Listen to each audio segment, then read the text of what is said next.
Hey everyone, welcome to session 297 of the Behavioral Observations podcast. In this episode, Steve Ward returns to the show, and he's talking about a paper he recently published with co-author Teresa Grimes called 50 Practical Ways to Alter the Relative Efficiencies of Behaviors.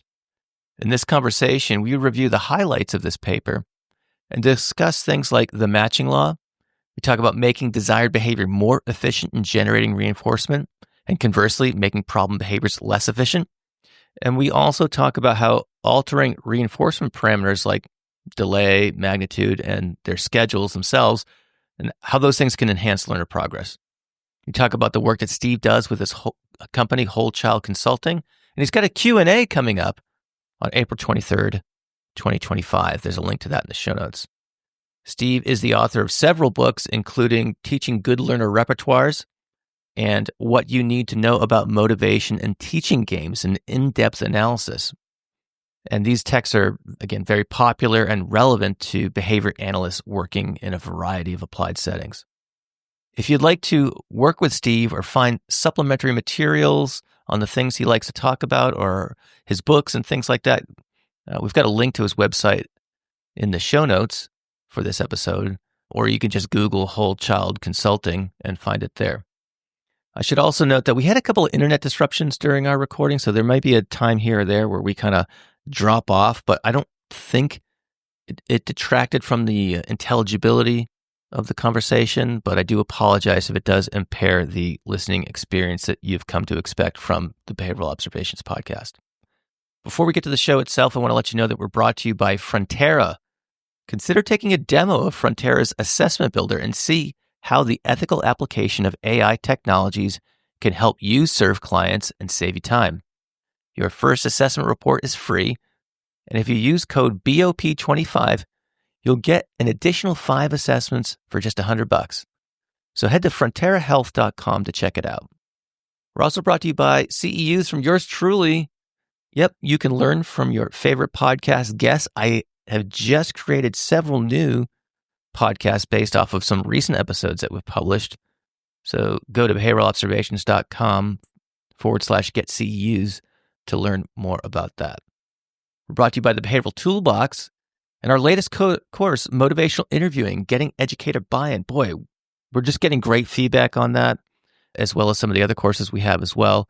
And so if you are looking to get buy-in from stakeholders, and you don't have to be in public schools to benefit from this course, but if that's something that you struggle with, using a motivational interviewing approach might just help. So you can take this course and learn some of the basics on MI.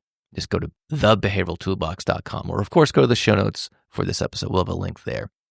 Last but not least, we're brought to you by Behavior University, and their mission is to provide university quality professional development for the busy behavior analyst. Learn about their CEU offerings, their 8-hour supervision course, and their RBT course over at behavioruniversity.com/observations.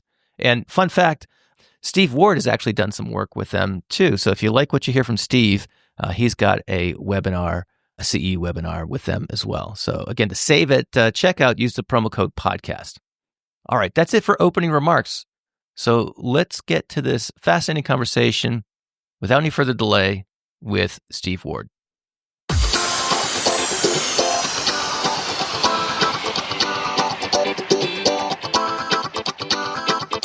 Welcome to the Behavioral Observations podcast, stimulating talk for today's behavior analysts. Now here's your host, Matt Sikoria. Steve Ward, welcome back to Behavioral Observations. It's great to see you again. Likewise. Thanks for having me back, Matt. My pleasure. It's been a little bit since the last time you've been on. I meant to go back and look of the what the exact date was. Didn't get a chance to do that, unfortunately, but I know it's been a few years. So why don't you bring us up to speed? Well, actually, why don't you tell, we're getting new listeners all the time. Why don't you tell folks a little bit about what you do for those who aren't aware of you and your work and things like that? Bring us a little bit up to speed since you were last on the show and fill us in with regard to that. Awesome. Thank you. Yeah, I'll try to give you the 2-minute version, or no more than 3. Anyway, I've been doing this for about 30 years now, and I got my BCBA in 2003. I got to study an impromptu and informal class with Dr. Carbone for a couple of years. That was really influential. I got the chance to go to Morningside Academy, their summer institute, for 6 weeks in the summer when they were very generously giving that away for the price of the books. It was amazing. Got to work with Sundberg and Partington and work at Columbia for a while.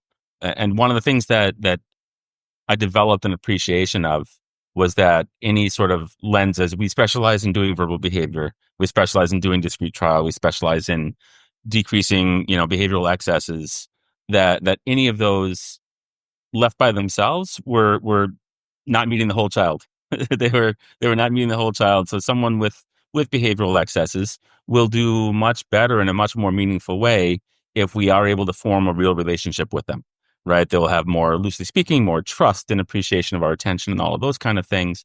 So it sort of led me to wanting to figure out, more of the whole child and not just what they're learning, which is very important, but to a large extent, how they're learning it.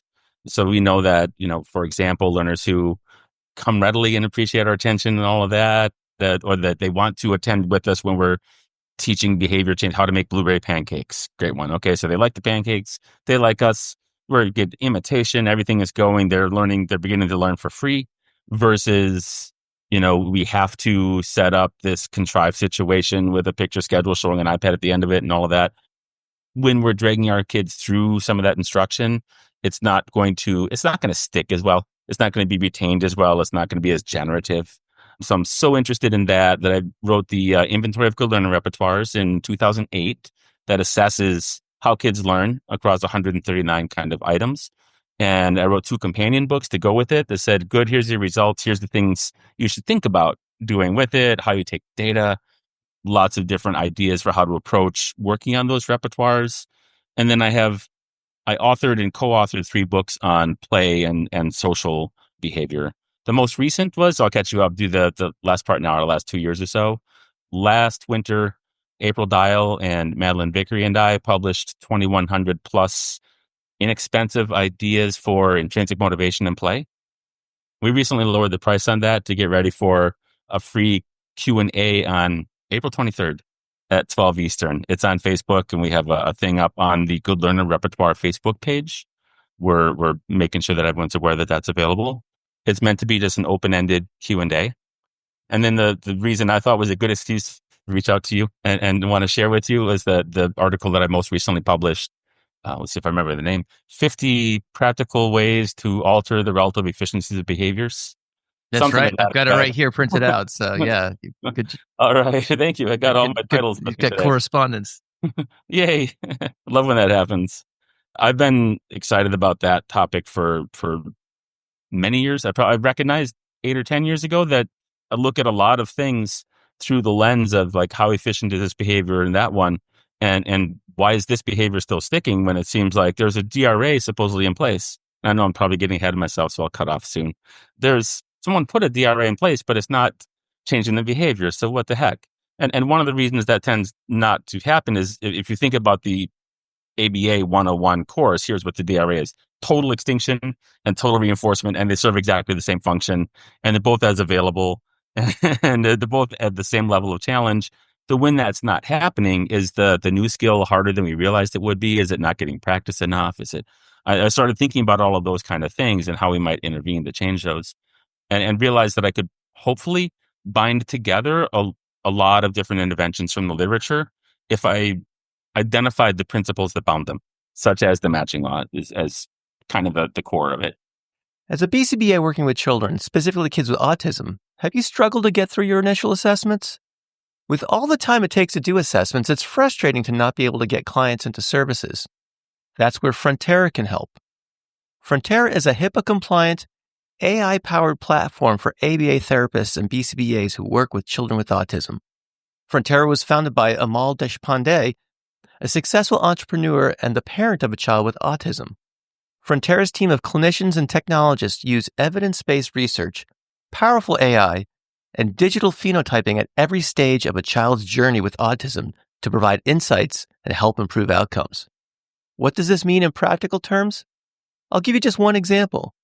You can cut down the time it takes to complete initial client assessments from 8 to 10 hours to 3 to 4 hours.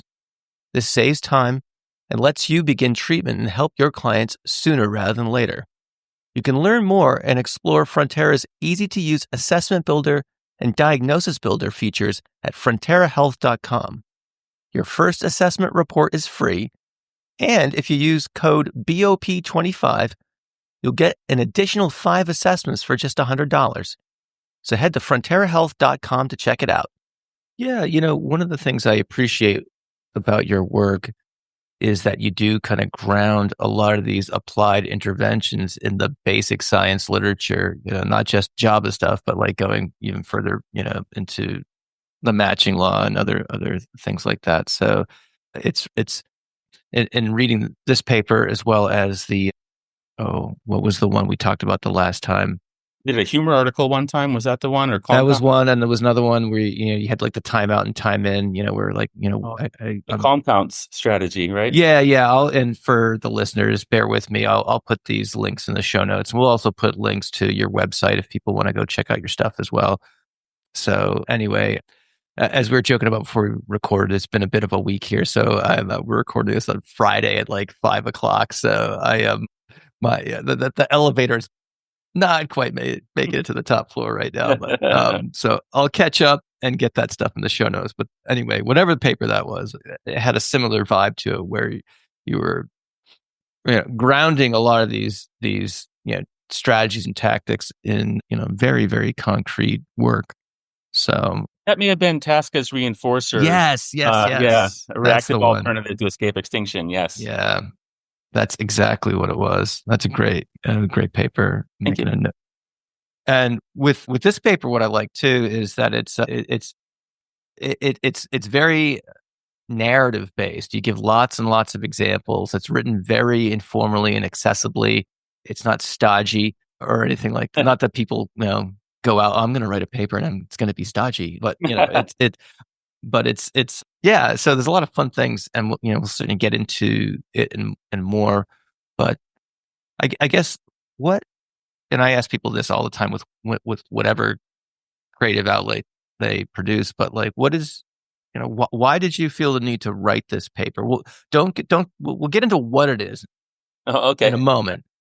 But I want to know why you wrote it. What motivated you to say I'm going to because writing a paper like this with all the references and things like that, it's an undertaking. It is. And also I should also note it's not it wasn't just your solitary work. Teresa Grimes is a co-author, and so I'm just curious, why did you write it? Was there a hole in the literature that you were trying to fill? Was there a specific audience you were trying to reach? Tell me a little bit about the motivation. Yeah, thank you. I'm trying to reach people, behavior analysts, of course, especially those with practical experience who are like maybe the most motivated, the problem solvers, recognizing if something is not working necessarily. I'm trying to have this also, I guess it's motivated by people misinterpreting things as what's the way that you treat that, or should you treat that with positive reinforcement, or is punishment sometimes acceptable, or is it not? And I'm noticing a lot of points on a continuum in between those places that I haven't seen described in the literature in a flexible way, such as like it's not just a use extinction or you don't use extinction. There's a big, humongous range of it, and people saying, "Oh, a strategy for bruxism." Somewhere along the way, I don't remember if this holds much credence, but I read an article where one of the things they did for bruxism was rub ice on the side of the cheek. I go, okay, so that must be a punisher, or it's numbing it, or something like that. But how do we understand that to have that be something that could possibly be helpful in looking at treating other behaviors? Et al. 2010, I referenced several times in the paper. I think that one is a goldmine as well. But I think we can maybe extend upon some of that with because I'm not holding myself accountable for showing a graph of of one example of intervening with, a handful of kids. I feel like I can take on a wider range of content, a wider range of exemplars, hoping that the broader the range of exemplars I take on, the more it binds the core principles that we're looking at the relative efficiencies as a critical attribute of whether or not behaviors are going to change. Regardless of your title, if you are a behavior consultant who is working in or with schools and you are struggling and wondering why your interventions are not producing the desired results, you are not alone. Unfortunately, those tasked with improving behavior in schools are too often left to carry the burden by themselves. You are the behavior person, so you take care of it, is the unsaid mantra. But you can't improve behavior and the associated outcomes by yourself. In fact, creating sustainable improvement in student behavior almost always requires changes in the performance of the educators. I'm Dr. Pauly, and along with my colleagues Anika Costa and Matt Sikoria, we are designing coursework called the Behavioral Toolbox. In it, you will be taught strategies grounded in organizational behavior management for consulting in schools in a way that brings out the best in educators so they can bring out the best in the students they serve. If this sounds exciting, be sure to click on the link in the description to sign up for more information. You mentioned the matching law, and again, we're getting new listeners all the time. A lot of folks are in school. They might not have gotten to that part of their curriculum yet. So can you give us like a quick matching law 101? Sure. Herrnstein, 1961. The gist without all of the hard math is that when we have multiple options available, we do the ones that pay off the best more often than the ones that don't pay off as well. Maybe we don't have to get as deep, but I would have thought when I first heard about the law that if something on a VR3 and something's on a VR10, you would never do the VR10. You'd always do the VR3. But that's not what the matching law says. The matching law says like when it fully applies, such as with animals in chambers. When it fully applies, they would actually just be, a little bit more than 3 times more often engaging in the behavior on the VR3 schedule, and that much less often on the one on the VR10 schedule. Mm-hmm. Okay, and so we'll get into how this relates to behavioral intervention here, and so and you kind of couched this whole concept as relative efficiencies, and as it relates to the matching law. So, and you, I guess, highlighted this a few minutes ago, but what is the advantage of keeping these concepts and principles in mind when you're designing a behavioral intervention? Why not just do a functional assessment and again differentially reinforce or FCT, whatever you want to call it, and whether you do it with or without extinction, we won't get into those weeds about it, but so what is the advantage of thinking about behavioral intervention with this efficiency concept in mind?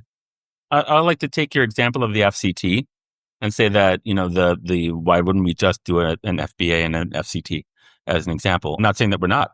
We may very well be, if we are doing FCT, which many of us do quite often.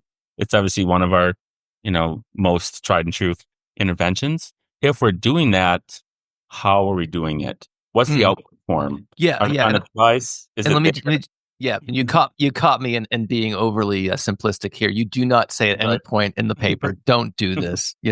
I'm being a little too glib. So I just wanted to get that out there. And so, Sorry. the paper does not say don't do these things. That these things are appropriate, but it's with these concepts in mind. So anyway, my apology notwithstanding, please continue.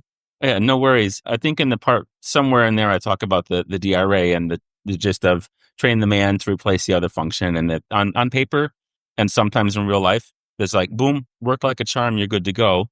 And then other times it takes a minute or it doesn't work. And some of the reasons it might not work is, are they capable of the response? Are we prompting fast enough? If they can respond to a prompt, let's say, and we prompt quickly, we're making that man more efficient, hopefully efficient enough to replace the behavior we're trying to decrease. If we're not prompting as quickly, or if we have a higher criterion, like we expect really good articulation or perfect calmness instead of maybe a little bit of agitation, we're thinning the schedule of how often that behavior is getting reinforced. It's getting tougher. We're pissing our kid off. They're getting our increased behavior is undergoing some bits of threat. You usually wouldn't call it extinction, but it's like it's on the road towards extinction because they're not succeeding as often as they need to get the momentum going with that behavior. So it might not replace the behavior you're trying to decrease. I see. And let's dig into that example there. The man. So what would your advice be? Am I correct in I guess assuming that your advice would be to reinforce even the approximations. So if someone's manding and they're maybe manding in a tone of voice that we might consider rude or harsh or what have you, we accept that at the beginning. Of course, it depends. It always depends. It depends on where they are in their journey. I'm very happy to begin reinforcing really distal approximations. I tend to be a bit pickier about the attitude with it fairly early, but that doesn't mean I wouldn't reinforce some agitated man's in the very beginning. I think that the I would more likely, if I was having a hard time getting started with a learner, I would try to find another way to make it so easy to mand well that I would be able to be a little bit stingier about their attitude when then Okay. I would give a calm, a quick prompt before they have the chance for the agitated man more often. Although again, I might reinforce an agitated man somewhere along the way. It was very different from the other end of this. Now put them, 20 steps down the road and they're manning all the time. And they can't really in the real world progress further if every man is reinforced quickly. And we are the real world should require a raised bar on them, and that some of the mans aren't reinforced at all, or at least after a delay or after some effort. I see. Yeah, it seems reminiscent of the like the initial stages of skills-based treatment where you it becomes a kind of a conversational exchange before the person gets the the omnibus reinforcer, and that's taught through approximation. So yeah, it's makes sense to me. A couple other interesting things. I'm just going to like skip around to stuff that I found noteworthy and interesting in the paper, and feel free to bring things up that I might have missed or overlooked or what have you. But there's some discussion of extinction, whether or not it's useful, different types of extinction, and things like that. So I guess I don't really have much of a question there. I want to give you the opportunity, however, to maybe just share your thoughts on that and some of the different ways you've construed extinction in this paper and more generally in your practice. Sure. As you gain experience, right? Some of us, as we were trained in the late 90s when I was getting my training, thought, well, if you are going to start extinction, so the withholding of a reinforcer that has been maintaining a behavior that you're hoping to decrease, if you are going to do it, be ready to go all the way through it, right? So if there was going to be planned ignoring of an attention maintained behavior, we're reminded to ignore just the behavior and not the child. And sometimes that becomes too big of a stimulus class gets ignored, right? And it might be ignored for too long of a time. And maybe other behaviors, other appropriate attention seeking behaviors aren't at strength. Maybe there's not enough alternatives that are strong enough to be recruited for us to be able to capture those and reinforce those. So I think it's sort of those questions. I'll look at some of my learners in their development and I'll say, okay, so this learner where we are right now, I don't think there'd be any growth from me not reinforcing one of these responses within a few seconds. Okay. And shoot, I'm going to get myself bouncing around a little bit. I really want to make sure I don't forget that extinction isn't just something we do because we want to stop naughty behaviors. I think it's too closely connected to that. Extinction's also what Dr. Carbone did to earn eye contact from a kid who was manning at a good high rate and wasn't making eye contact. So those nice, perfectly calm, probably well-articulated, spontaneous mans weren't reinforced. So those were on extinction until eye contact was added. That's another good example, I think, of why we should be able to take that term and have a richer understanding of it and a more flexible understanding of it and all the variables that come into. I'll stop my rant in a moment here. Sorry. No, rant away. Yeah. Rant away. You look at, let's say you were doing, closer to a traditional form of escape extinction, which I very rarely do.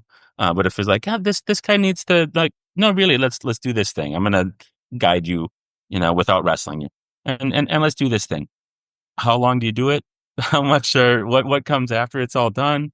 How calm do they have to be while they do it? These are all variables that are related to that. And some learners might be ready to benefit from it because they do have a whole bunch of other repertoires at perfectly good strength. If we just showed them this particular behavior shouldn't really work as well as it's been working for you. So if we turn the efficiency down some, not saying like it's either FR1 or it's total blunt thorough extinction. Let's turn it down. What if there was a delay after it? Or what if when you try to get say a tangible maintenance, you tried to get something and I gave you 3 or 4 directions after it before.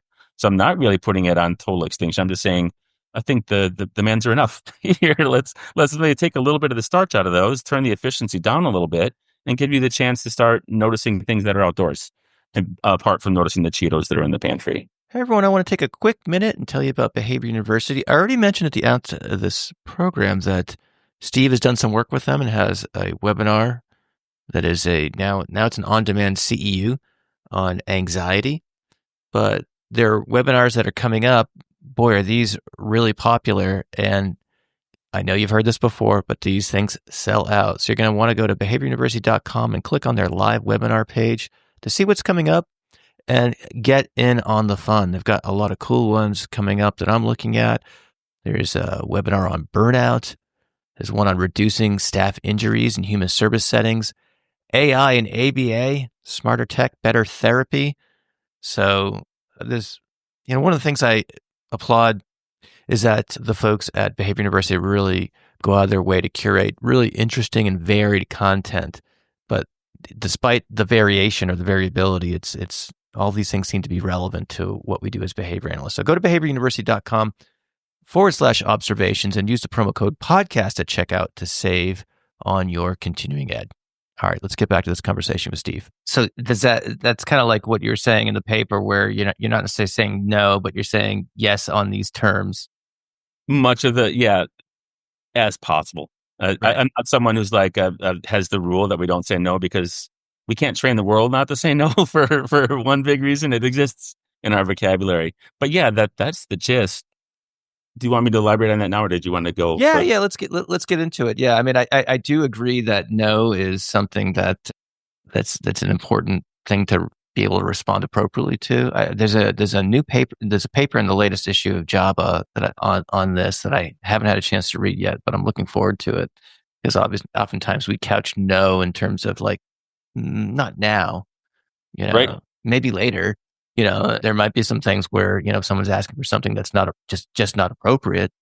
A no is going to have to be no because you can't do that. If someone's and so how do we discern that, and what do we do under those circumstances and things like that? So yeah, it's an important thing to contend with and weigh the pros and cons. But yeah, if you want to get into that, yeah, go right ahead.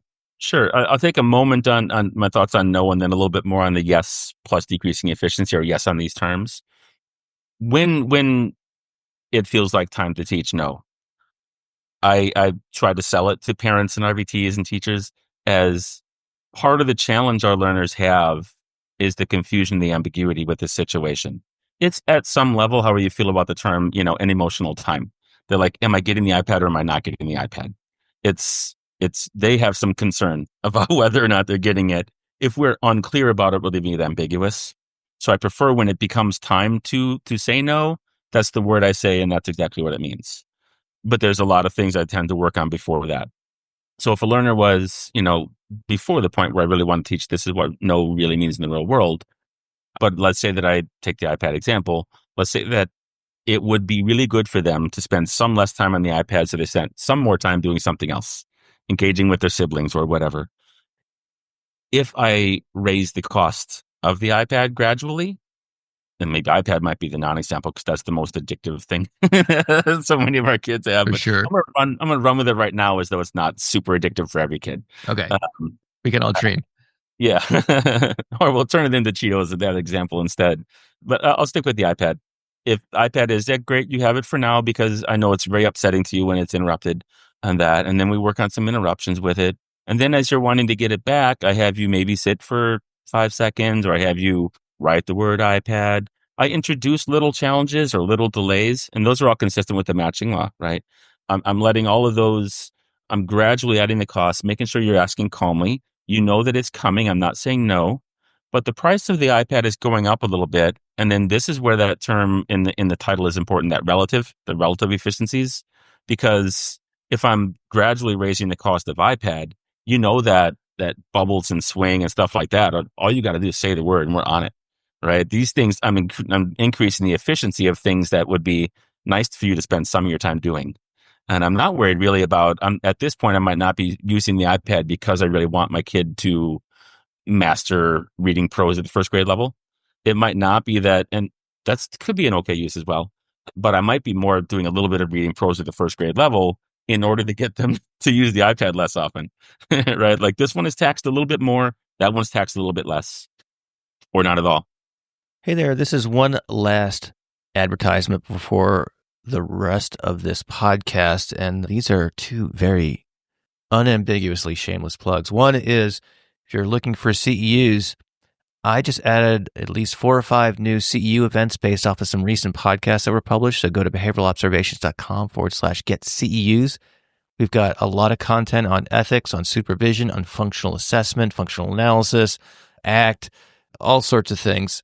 And so you can learn from your favorite podcasts and podcast guests. So it's really easy, really straightforward. Go to behavioralobservations.com/get CEUs and take advantage of there's huge savings when you have to pick up more than a few CEUs. If you're one of those people, and I've been in this boat too, so I'm not judging. If you're one of those people who, get close to the end of your certification cycle and are like, uh-oh, I have some work to do. Well, we've got some volume discounts if you need to pick up more than a couple CEUs. So I think the average amount of savings using the various discount codes is well over $100. So that just gives you an idea of what we try to do when people are buying at volume. So again, go to behavioralobservations.com/get CEUs. And one other thing I'll say is that if you are tired of me butting into these podcasts and you just want to hear the conversation itself, go to patreon.com/behavioralobservations and learn how you can support the show through an inexpensive monthly subscription. So that's patreon.com/get CEUs. Excuse me, /behavioral observations. Wow, I'm getting my plugs mixed up here, but you get the point. It's really easy to use. It's an ad-free podcast feed. You just get the conversation itself. Sometimes some bloopers thrown in there too for free. There's no theme music. There's no preamble by me. There's, again, none of these types of things that are interrupting the flow of the conversation. So go to patreon.com/behavioral observations to learn more. All right, let's get back to the rest of this interview with Steve. Another one of the conceptual things that you hit on in the paper is Perron's work on the negative side effects of positive reinforcement. And this is a classic paper, and I'll run that down for the show notes as well. Can you talk to that a little bit? I that's not something that a lot of people I don't, or maybe not enough people know about. So can you give us a little rundown of what you mean by that and why you chose to reference that particular work? Sure. One is really well written and fairly well known among experienced behavior analysts. But I like the fact that it's countering a narrative from 10, 15, 20 years ago about always be positive, always positive reinforcement. That's the way the world runs on the positive reinforcement, as though it is free of liability, right? And it's like, it's not free of liability. I think we can hear, the teachers we've all stood in the classrooms of who said, if I give him that, he's always going to want that. And, I can't just be giving everyone this. And I think we can hear some of that argument and meet them towards where they are with this. So some of those things are, reinforcement by definition is contingent. So if I am using a positive reinforcer, if you're always meeting the contingency, then I eventually need to raise the bar, right? Or we're just kind of static. If you're just always meeting the contingency for this on just some skill acquisition program, whatever you want it to be. So at some point, this raises and you don't meet it, or you have competitions, and people can recognize when they're not in first place in a competition, right? And that's a contingency, and winning is positive reinforcement, and anything other than being in first place is hell on earth, right? For some of our kids, it's yeah. There's gonna be a lot of behavior analysts listening to this, being like, "Oh my gosh, this is my guy." Right? Yeah, we all have so many kids that can't be second in line, right? And like every kid can't be first. So there's that's the way it goes. And I think the one reference I made to it in this paper was that anything other than the maximum possible reinforcement, well, you could score 100 on this. I know that I've gotten papers back where I scored 97s and 96s. This is a while ago. I got some back with 82s as well, but 97 and 96 like, damn, why not 99 or 100? Right? Or people getting extra credit. Now the extra credit becomes the basic credit. If you don't get the extra credit, it's like, damn, why didn't I get the extra credit? There's nowhere you can't keep raising the payoff. I see. That makes sense. And so how how's that? How do you navigate that from a treatment perspective? That's a good question. I didn't see that coming. We can come back to it. I got a bunch of other questions. I'll take a moment on it. I'll give one example of how I might do it with a kid. And if I'm doing this, I'm judging that they have developed the thickness of skin and some amount of resilience to survive this thing. Right. So let's say it's like, okay, yeah, that was cool. We're gonna watch a movie for 15 minutes, but we're not gonna have popcorn or something like that. Or we're gonna watch it for 15 minutes. Then why not 30? Right. Like I would do with my typically developing nieces and nephews. When I say, oh, we're gonna watch for 15 minutes, they said, why not 30? I say, well, it could have been 0. That's one way, is like, you're actually getting something kind of good here already. You don't have to kiss my feet or be grateful or anything, but I probably shouldn't be called names while I'm hooking you up with 15 minutes of a movie. I think, 0 is another way to go. Or do you want the 15? You do want the 15. Excellent. Okay. We're on the same team on that. Got it.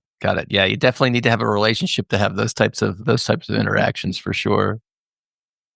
So, we talked about, kind of varying, I guess, the price, which I love couching things in those terms, or the response effort needed to obtain reinforcers. But you also talk about the, varying the magnitude of reinforcers. So maybe the price is the same, but the payoff is different for different classes of responses. Can you give some, can you describe how that works and maybe give a couple of examples? Sure. I like some of our kids really not only thrive, but short of our flexibility, really, really fail.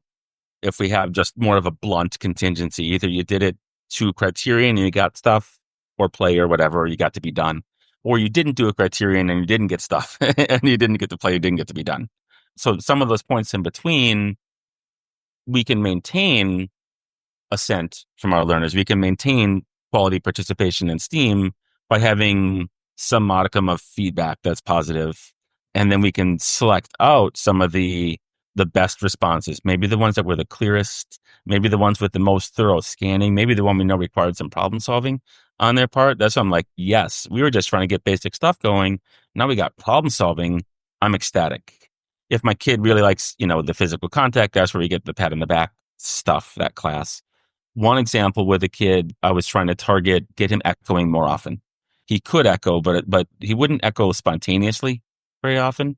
And our kids learn better if they echo spontaneously, not just when we tell them to. So this kid liked jumping on the trampoline with me, and this magnitude example is really easy on this one.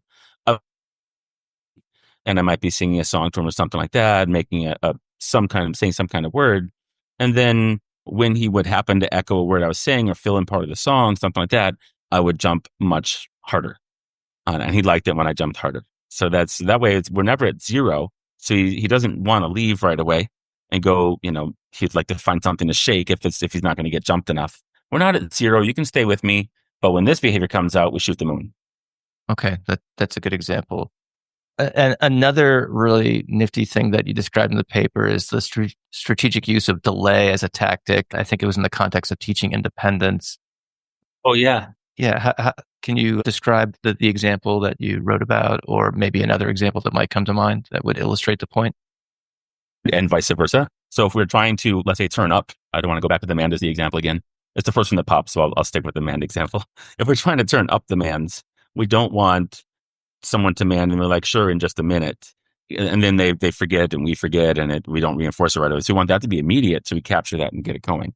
A kid who wants help, I think I might have used the example of putting a shoe on, or it's probably putting it on and not tying it.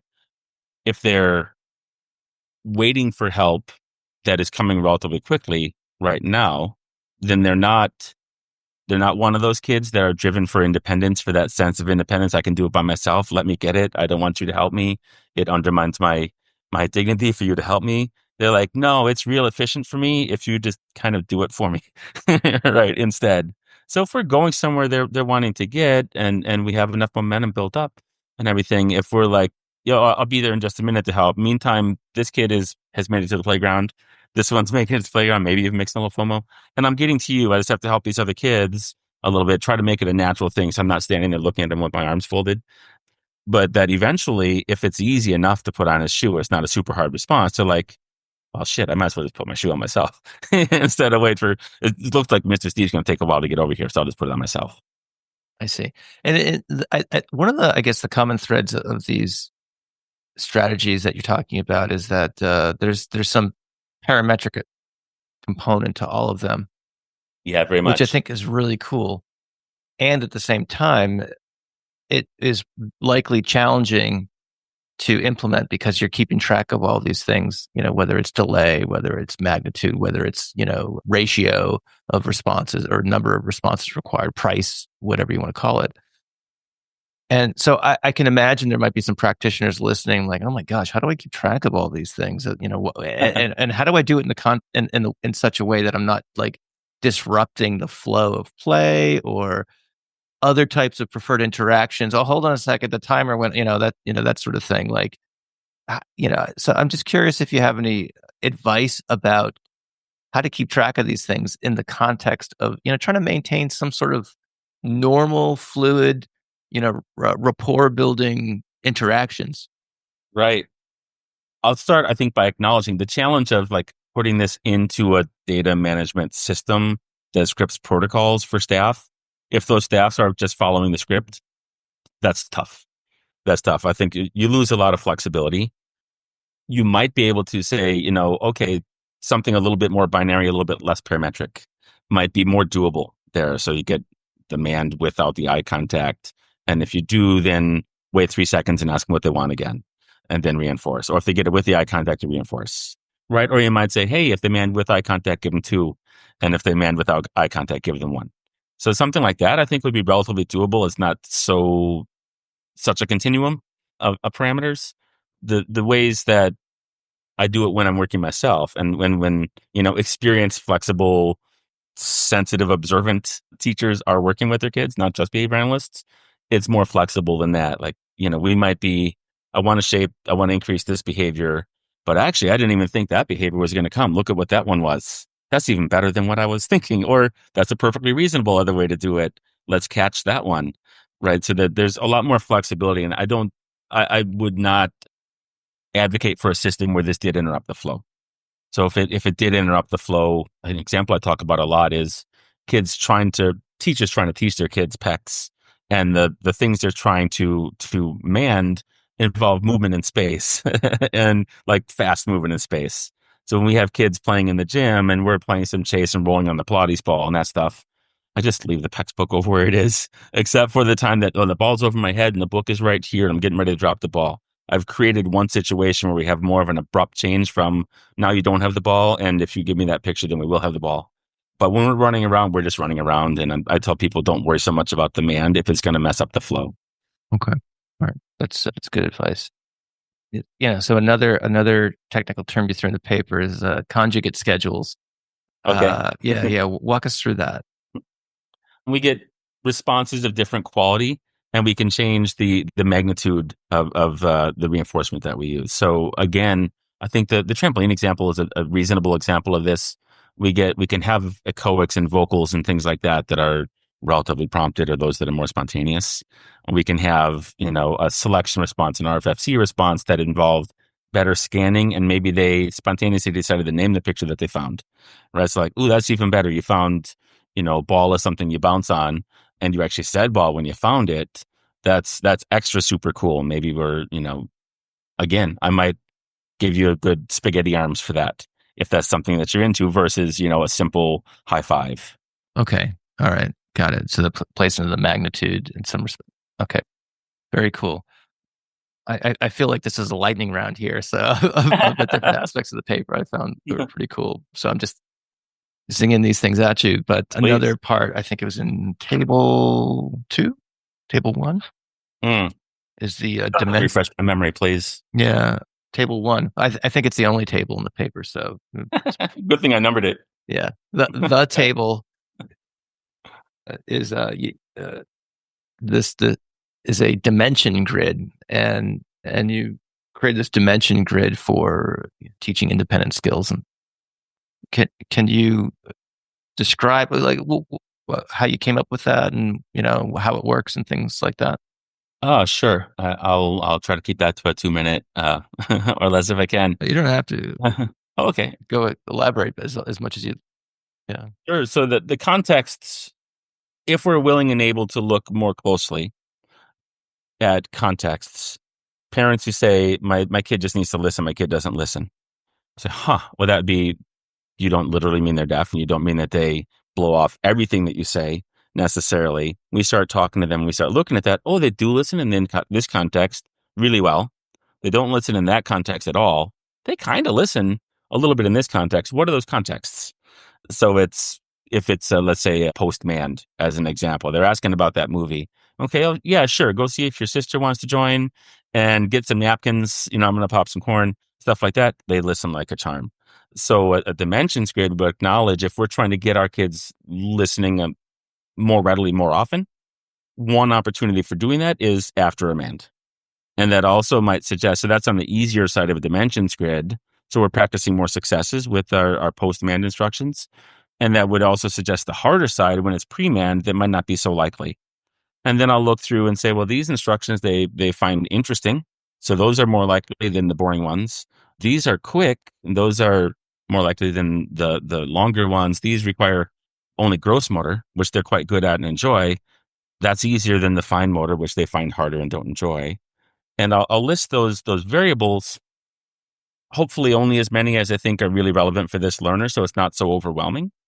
And we can use that proactively to arrange what the instruction will look like, what kind of things we're trying to capture.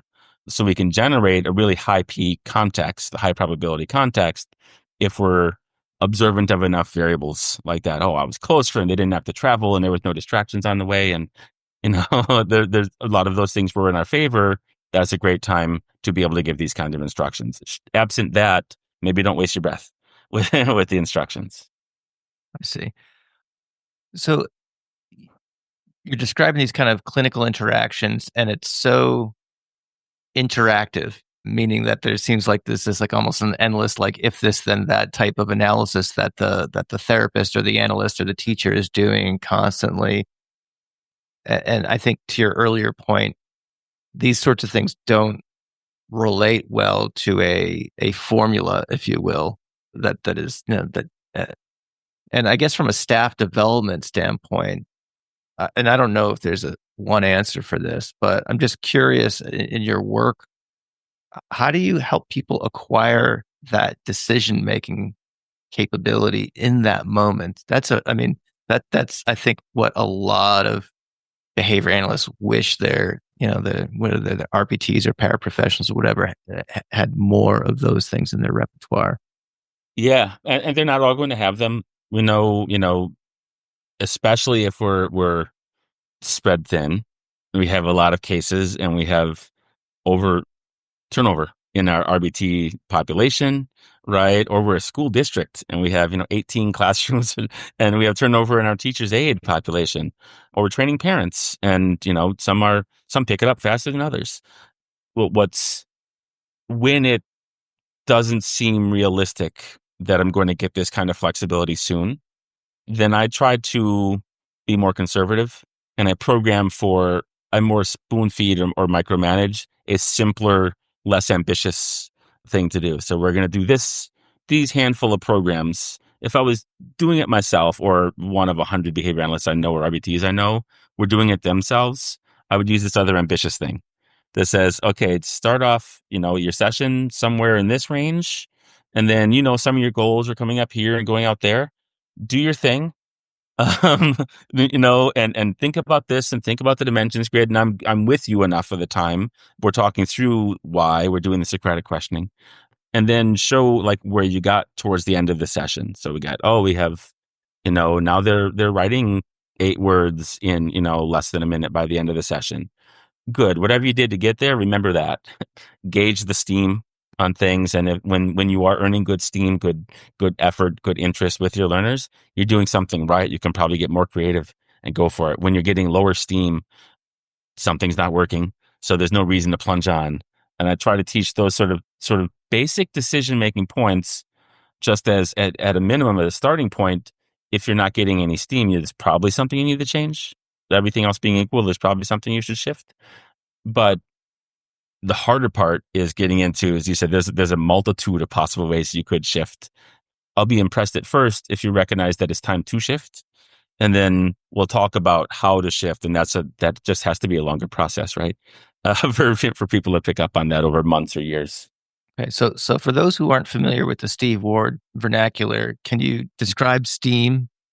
Sure. Thank you. It's the metaphor for the little engine that needed steam to get up a hill. And I would notice early in my career that people were trying, to their credit, they're trying to play games with kids. And a number of the kids really, really were not interested in the games. And they were sort of keeping the interaction on life support. And it's like, man, there's no steam. You're trying to direct them to the card and to the dice and to the character. And they're not in it at all. So I recognize that you can't teach chains, games, things like that without a learner demonstrating STEAM objectively by things like responding pretty quickly at a kind of a high rate. If it's a free operand, right, it's a short inner response time. If it's a restricted operand, it's a short latency, right? They have a positive affect. Some things that anyone can understand, they're smiling or they're not. Some things like that. Did they want to do it for a long time? Great. Did they want to do it by themselves? Great. Those would be indices of high STEAM. Got it. Very cool. I want to give you the opportunity. Are there other aspects of this paper or your thoughts on efficiency more generally that you'd like to convey to the audience that I haven't thought to ask about? Yeah, I'm sure there are. I'll get a little bit from, I remember some in the discussion area that I think we can look at these on the front end, on the analysis side, and then on the treatment of what's our effect side. So if we see, someone is doing something that, doesn't make sense to us at some level, we recognize, the red is always right, the student's always right, kind of thing. So one real possibility is that from their perspective, this is more efficient than other things, right? Just sort of broadly, it's either what they've been doing and that's why they're still doing it. A lot of behavior, I think, is just kind of self-perpetuating. But as we're analyzing, why is this kid, not playing with the toys that are around him, and instead he's just looking out of the window? From his perspective, that's a more efficient way to spend his time. So we think about, how would I increase the efficiency of the toys? And theoretically, I might think about decreasing the efficiency of looking out the window, but I'd spend way more energy on increasing the efficiency of the toys. If we are doing something, see if I can remember what I wanted to say about this. This is, I think, an important parametric thing. If we're looking at exaggerated differential reinforcement versus like maximized degrees of freedom, in the like the full, somewhat idealistic maximized degrees of freedom, a wide variety of behaviors at the same efficiency result in a wide variety of preferred outcomes, right? And once some of those get restricted, it can be argued that we're restricting degrees of freedom. If we look at differential reinforcement and an outcome being contingent, we get through the door to the playground or we don't get through the door to go to the playground. If it is contingent, then it only happens if that behavior happens. And that's the only, maybe the only behavior that could happen, pulling the go picture from the side of the door or putting your shoe on or something like that. We're restricting it at that range. The question would be, I think, not like, should there be restrictions on it or not, but there's degrees of freedom and there's degrees of coercion, and they both play against each other. And sometimes I think I'll play both ends and then I'll finally shut up on this.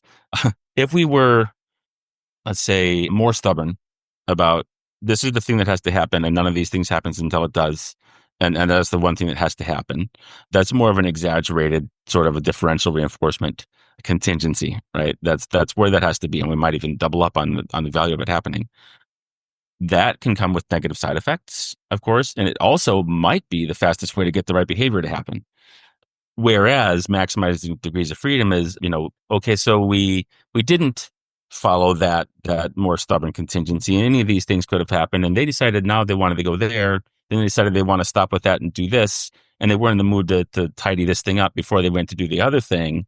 I think if we were selling to the masses the imperative for maximum degrees of freedom, we would have some kids with not enough differential reinforcement, not enough to be changing behaviors, and maybe not enough reason to think that what we're doing is interesting or that what we're suggesting is relevant. So I like the thought of behavior is we're seeing side effects. Okay, make it fewer degrees of coercion, more degrees of freedom, more patience, more flexibility. Hey, our kid seems, happy enough and I won't even get into the disorganization, dysregulation stuff for the time being. They seem happy enough, but these behaviors aren't changing. Whatever this target behavior isn't changing.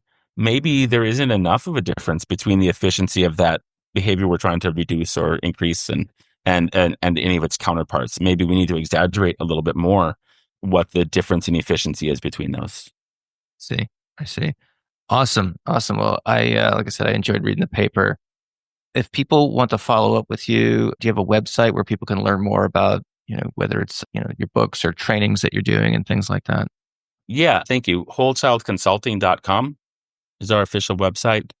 I'm not super active on that, but we have a downloads page. We have, it shows what our books are, has links to all of our books and articles and videos for training and things like that are on there as well. And as well as some upcoming events. I'm much more active on the Good Learner Repertoire Facebook page. Okay. I check pretty much every day. And usually, unless I miss something, I usually respond, within a day. Oh, okay. That's very generous of you. I'll make sure that both the website and the Facebook page are in the show notes for the episode. So, all right, Steve, it's always fun talking to you. Appreciate you coming on and sharing these thoughts with the audience. Likewise, Matt. Thanks again for having me. Thank you for listening to the Behavioral Observations Podcast with Matt Cicoria. You can find Matt's notes on this episode at www.behavioralobservations.com. We also invite you to stay connected with us on Facebook at facebook.com/behavioral observations and on Twitter at Behavior Podcast.